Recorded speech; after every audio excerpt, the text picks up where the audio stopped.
So welcome again. Thank you for being with us today. All of you who are here, of course, physically, and all of you that are joining us digitally, and thank you for that. So as we are striving for stability in Greece, in Europe in general, we will be discussing about the new era of natural gas grids and their importance for our energy systems, of course, and the energy transition in Greece.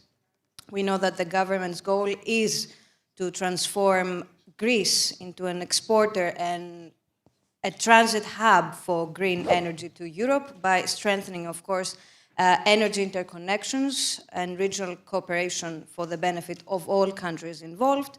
And you have mentioned, and sorry for turning to you, but we are in your actually topic. So you have stressed many times the importance of regional cooperation, as it is very difficult for any country to progress alone towards decarbonization and increasing energy security. So I would first of all like to ask all of you, you're all experts in your field, for a first brief introduction on the topic, on the importance of natural gas grids for our energy systems, and then of course we will proceed with questions, and I will be very happy if we have some time to open the discussion to the audience as well.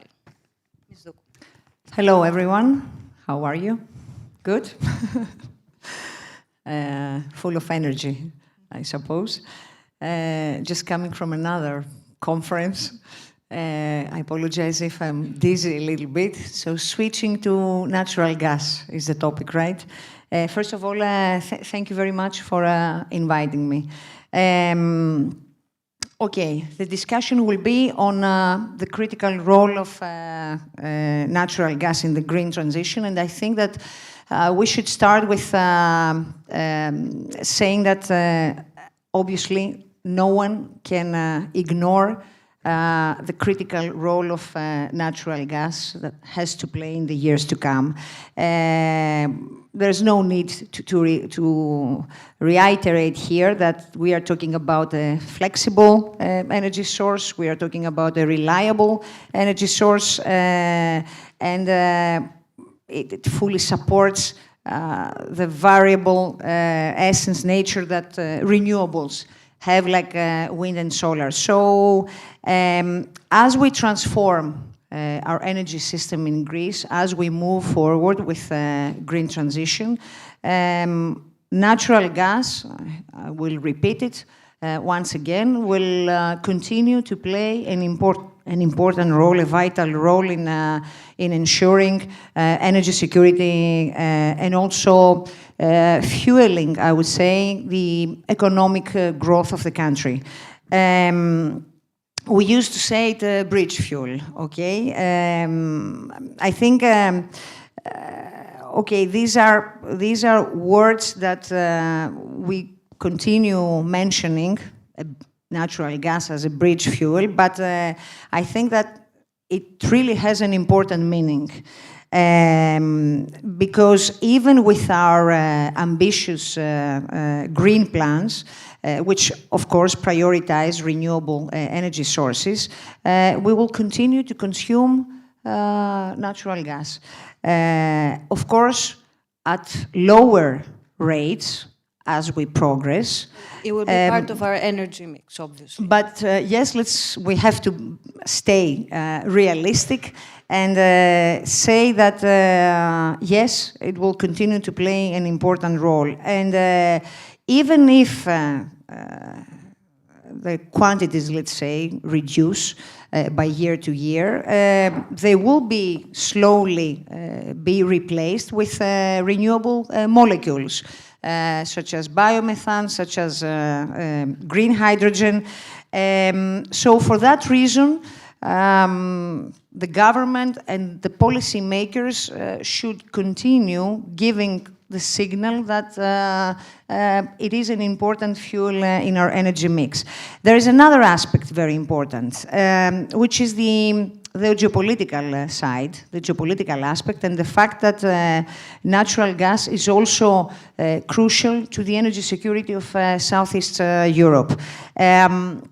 Again, I would like to share with you the thoughts that Greece, of course, is in a strategic position.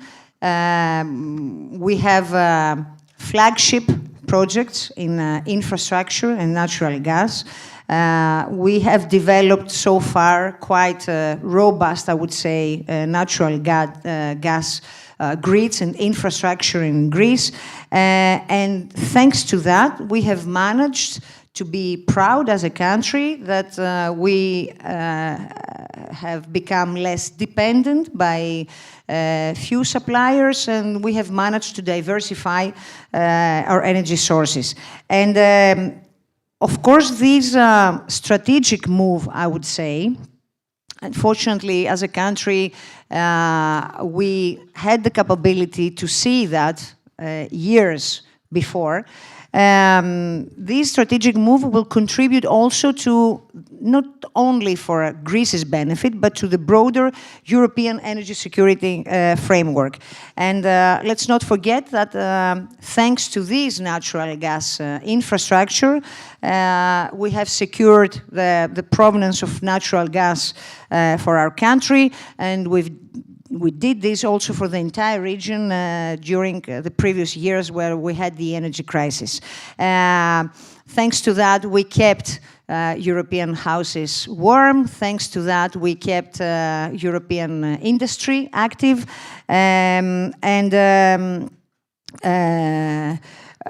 Of course, this is something that we should continue having as a strategic priority in Greece. So, to sum up as an initial intervention, I would say that we have to continue to support the natural gas infrastructure in Greece.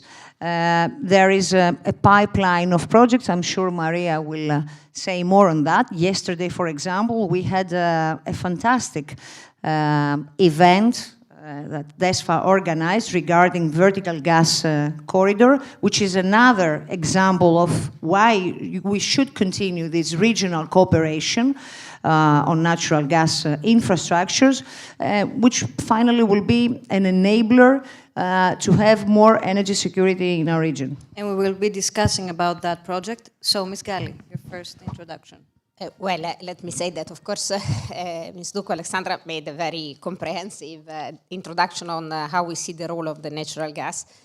Let me say, just to integrate with some more maybe technical consideration. So first of all, let's say today gas is providing a very, very important role to be able to increase and absorb the increasing percentage of renewables.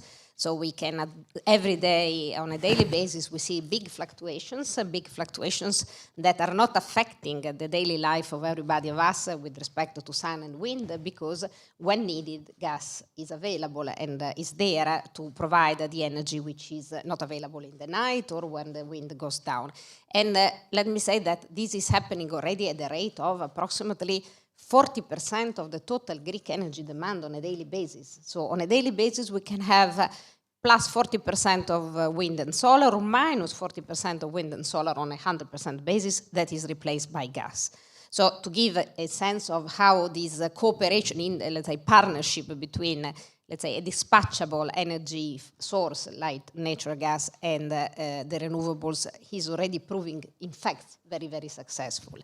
And let me say that it will continue in the sense that we do expect electricity demand to grow in the future, because we will have more and more electrification of the end users, and therefore we will have the need to have a stable system that can be done through, let's say, this integration. There is another element that, of course, gas and gases in general have serve also other needs. So there are industrial processes that cannot be satisfied with electricity, for which molecules that burn and produce heat are needed. And here the point is that we need to find the molecules that burn without emitting CO2. Or we need, and this is happening a lot under, of course, the leadership of the Ministry of Energy, to promote technologies which removes the CO2, because the problem is not the gas, it's the CO2.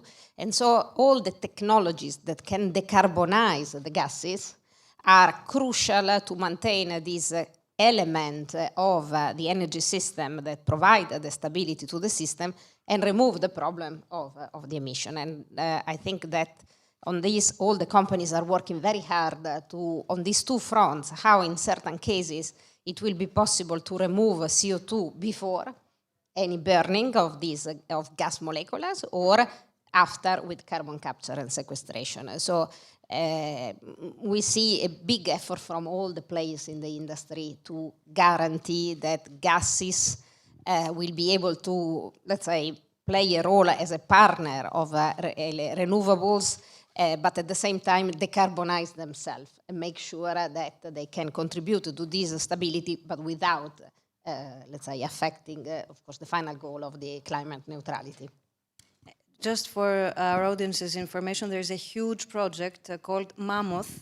From a Swiss company that actually absorbs huge quantities of CO2 from the atmosphere. It's an emblematic project, and I assist you to learn more about that. It's very interesting. So, Ms. Morgante. Thank you very much. I would like to thank you for the invitation, and I would like also to spend a few minutes to present ENAON. I'm sorry, in case all of you already know the new name of the group, sorry for me being a little bit boring, but because I expect that not all of the attendees are aware of the transformation that took place in the last months in our group. ENAON is the holding company of the ENAON Group, which is owned by the Italian Italgas Group, and is the former DEPA infrastructure. When the group was bought, there were 3 different DSOs, distributors in the group, acting in different areas of the country, namely EDATES, EDATIKIS, and DEDA. Now we have joined all the 3 DSOs. So the group is now formed by ENAON as the holding and ENAON EDA, which is the sole distributor in our group and the main one for sure in the country. So sorry for this small introduction, but I have to promote the new name. We changed it in mid-February, so it's a recent transformation. Apart from this, we are, having spoken the TSO, we are the last part of the chain as distributors, so a very capillary position all over the territory in Greece, but also in Italy, as any distributor in its own country. The issue of transformation, the green transformation, is, we all know, is a debate that always takes place, especially in the last years. And our position is that it has to be addressed not in an ideological way, selecting only one technology and reduce all the choices to only one path. Why this? In order to not to select or to be linked only to one solution, we have, in order to take advantage of the investments already done. Here in Greece, there are many kilometers. We are, for example, we are managing more than 8,000 kilometers and more than 600,000 delivery points. So people who are connected with our network and are benefiting from from gas consumption.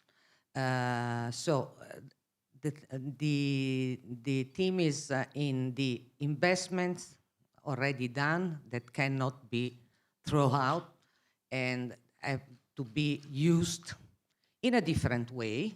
And in this perspective, we as an Eneon group, we are acting because of affordability, which is another issue that has to be considered when taking decisions, and in reliability and effectiveness. These are, for us, the important points that have to be taken into consideration. We are going in this direction, introducing smart networks, flexible ones, very technologically advanced networks. We will introduce, starting from next year, new smart meters, which are, from an intellectual property point of view, belong to Italgas, which have developed them taking advantage of the expertise present in the group, but that can be produced by different companies. And the first installation, now we are experiencing a pilot testing in Italy in order to understand if the prototypes already developed are performing as expected. The pilot is going very well, so we are very optimistic in taking all the scheduled time we have already set, meaning that from half of next year, we will start the introduction of these new smart meters starting from Greece, in parallel with Italy, but the most massive replacement will take place in this country. Which are the main features of these new smart meters, which are really the most advanced one, I should say, for sure in Europe, but probably in the world, that they are really advanced, have many features. One which is important in this today forum is for sure the capability to manage different gases, because we are willing to be feeded in our network with the biomethane and later with hydrogen. So they are already there, our new smart meters, ready to this new era for new renewable gases. Let's call them like this. Starting the installation? Yes, we are they're replacing, for sure. When we will construct new networks, we will install directly the new smart meters. The Nimbus is the name. And we will start also the replacing all the traditional meters instead of using current smart meters on the market. So we will, how to say, jump to the most advanced phase. That is very promising. That is very promising. So I would like to ask Ms. Sdoukou, Greece is opening a new chapter in the expansion and modernization of gas distribution infrastructure in the country. And I would like to ask you about their contribution to our country's green transition.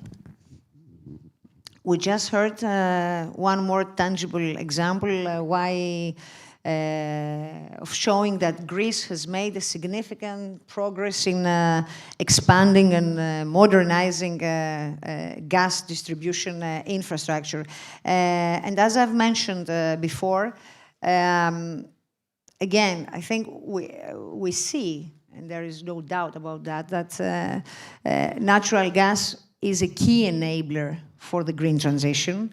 and all this journey as we move towards net zero emissions. Therefore, I would say that we fully support the modernization, we fully support the expansion of the gas distribution network. However, we should approach, let's say, this on a cautious manner, given the long-term, let's say, decline in gas consumption. And in this context, I don't know why I'm saying this, because, for instance, the gasification, let's say, of new towns in some regions, where for climate reasons they won't need it, or in some Greek islands, for example, maybe there these investments cannot be justified. But instead, I would say that we strongly encourage the integration of renewable gases into our natural gas network. Speaking about biomethane, the ministry, as you know, is actively working on the relevant legal framework.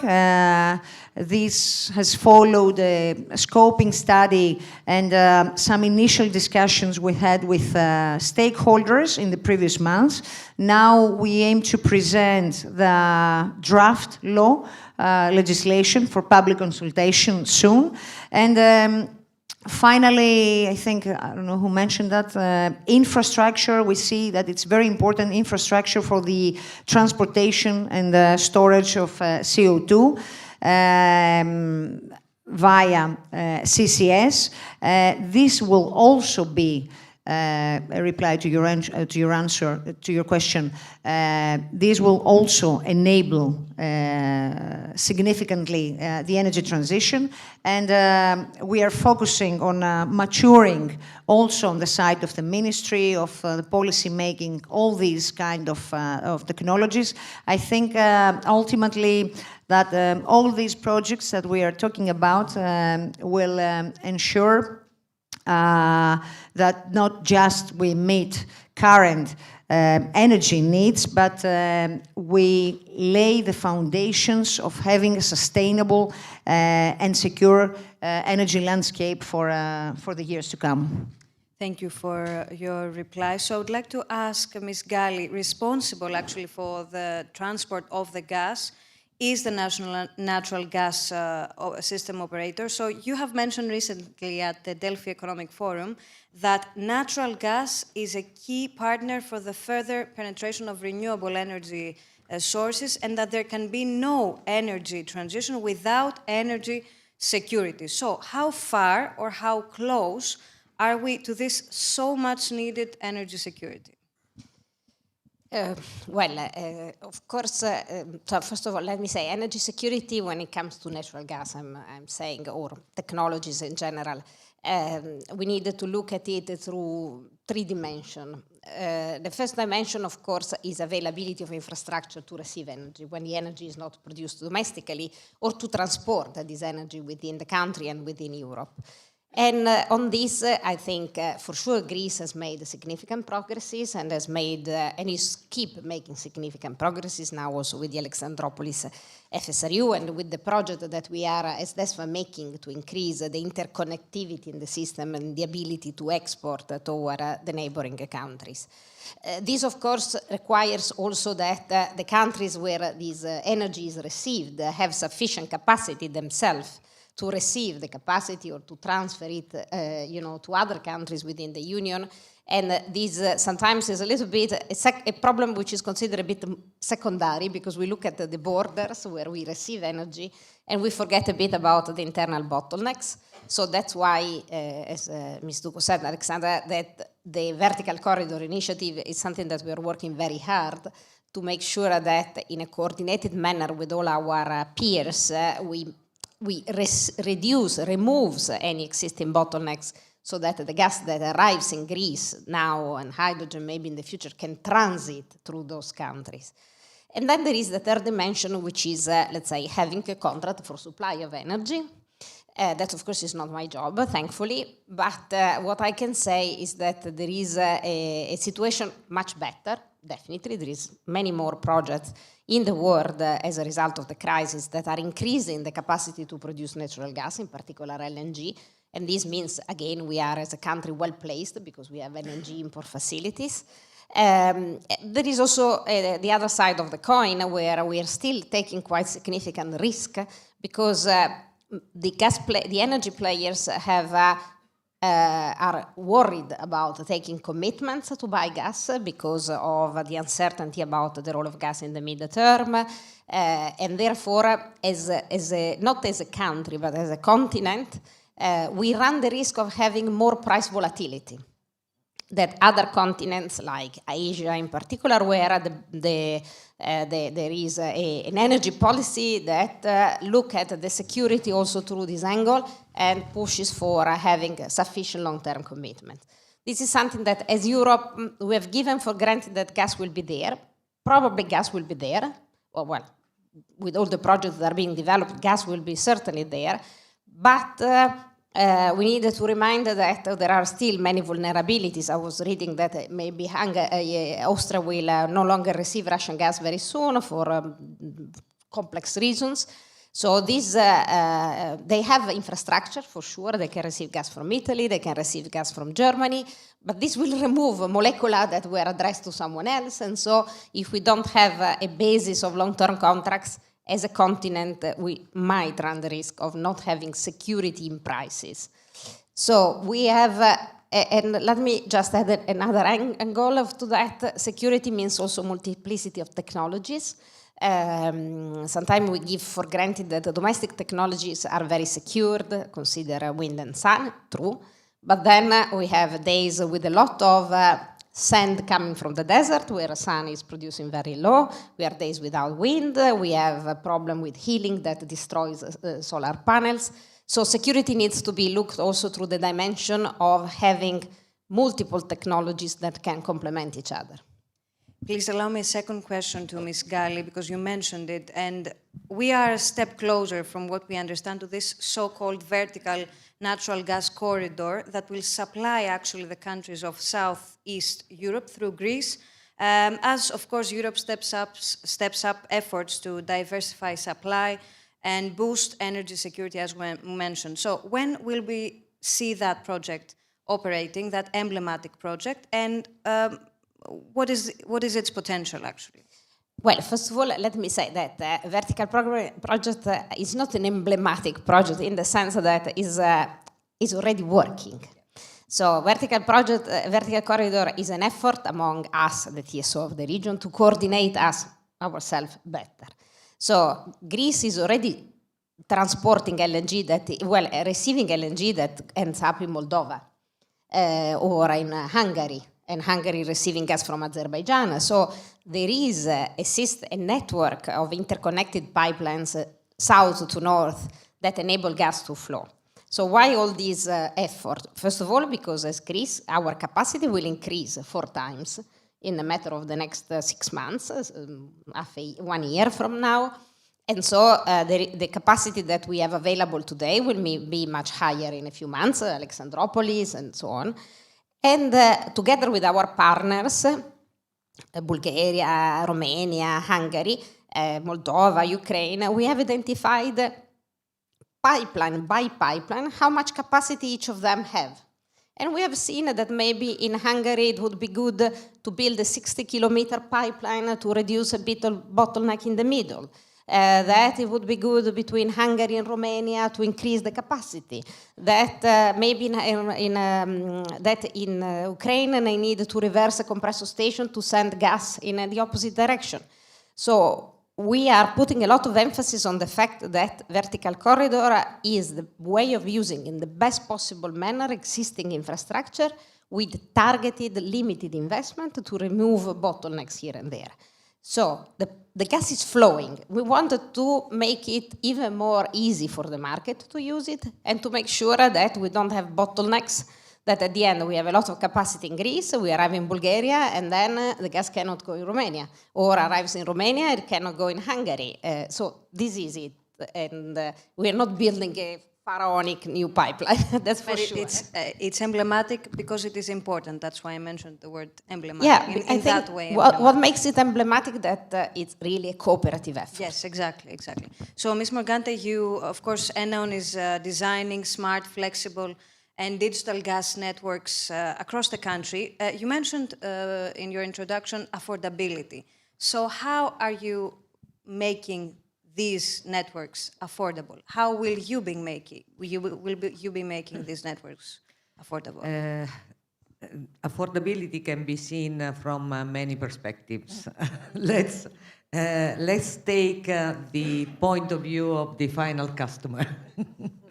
The more they are, according to the current regulatory framework, the more they are, the less they pay. So what are we aiming to do is to invest where we can have high volumes of connections. We are pushing a lot from a commercial point of view in order to have additional customers. And I have to say that even if sometimes there are political messages at the EU level against gas, we are experiencing an increase in the demand, which is, of course, very good for us. So people take into consideration when deciding which kind of technology they want to install in their apartments, homes, or especially in the industries. But for the industries is a different story because, as Mrs. Galli mentioned before, gas in many cases can be the only solution, or they have no many alternatives. But in residential environment, each single customer takes into consideration the costs, the quickness in having the new technology installed, especially if they have nothing. And even if, for example, in Italy, the level of penetration of gas is very high. So for a customer in Italy to switch to heating pumps, for example, just to take, means to double the investment already done to be connected because it's already connected with gas. Here in Greece, you have the choice.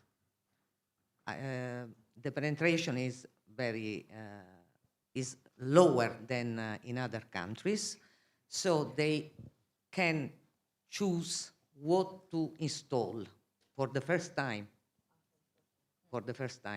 While in Italy they have already connected. Do I switch to heating pumps, having already paid something a few years ago to connect to gas? So in some cases, this could be seen as against the natural gas because, of course, there is an alternative. While people are still choosing gas because it's less expensive. And one of the first parameters that are taken into consideration, even if there are many messages about green transition, not to impact on the environment.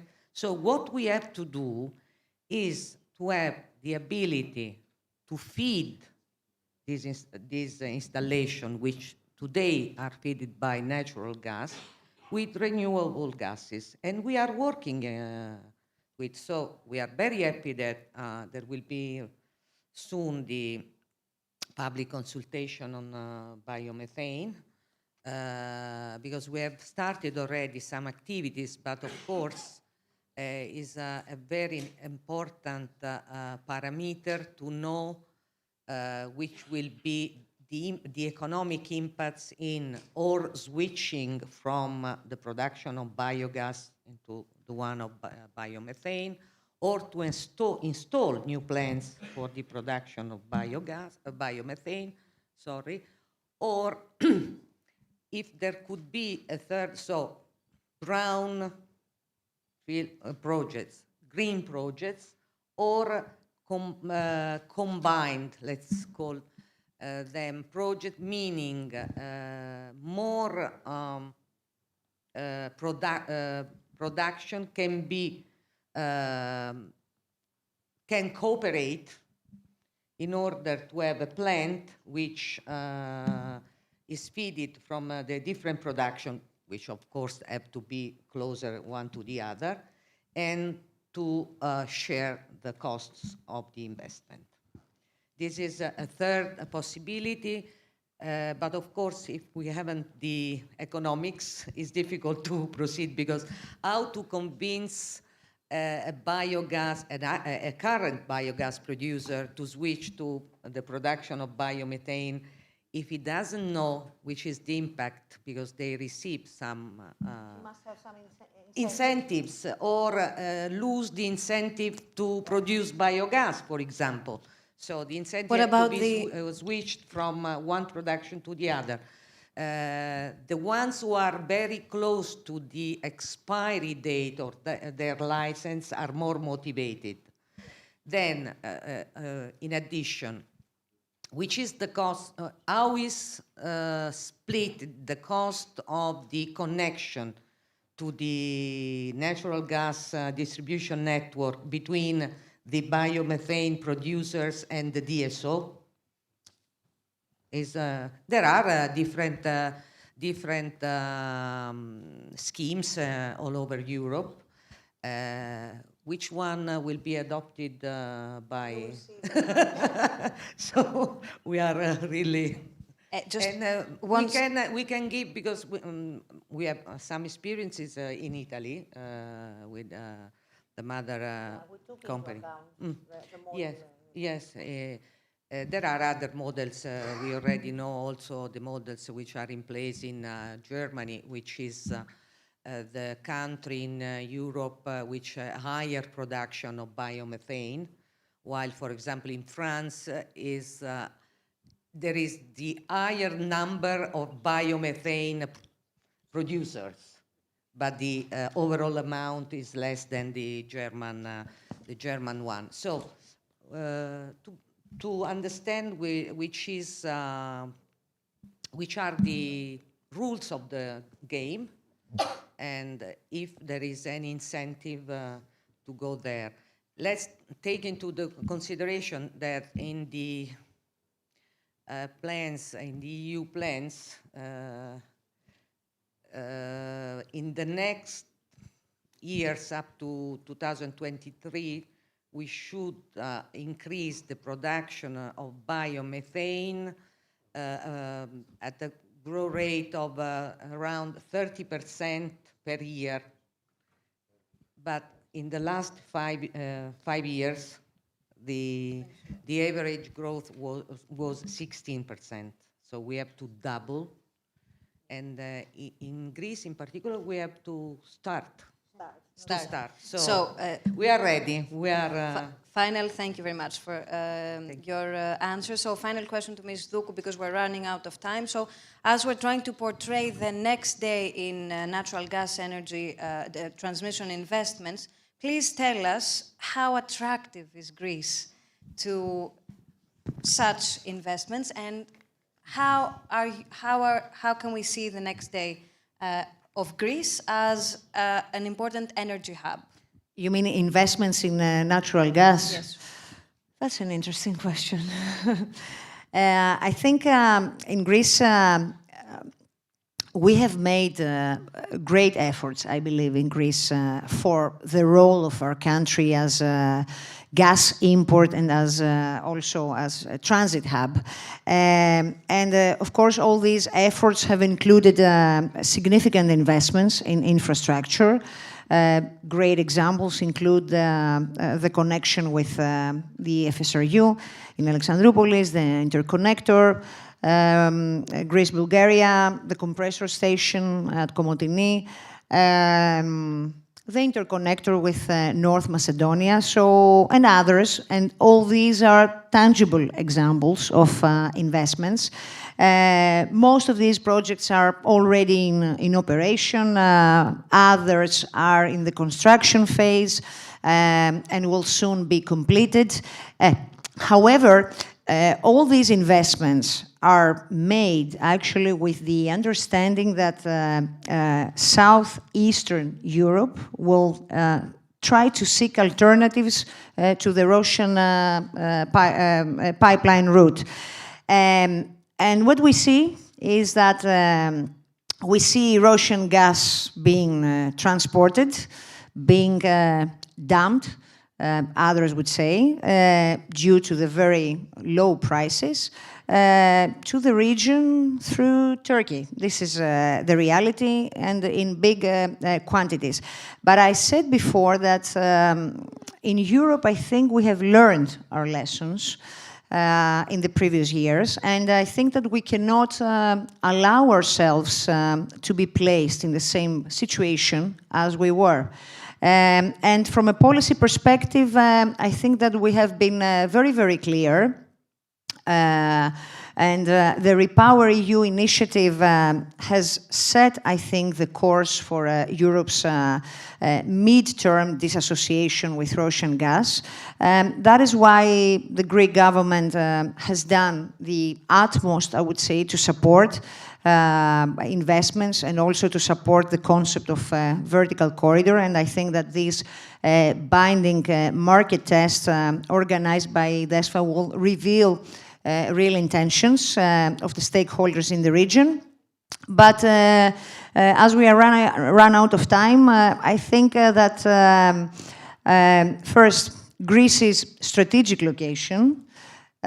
Second, our commitment to develop always robust and future-proof infrastructure projects.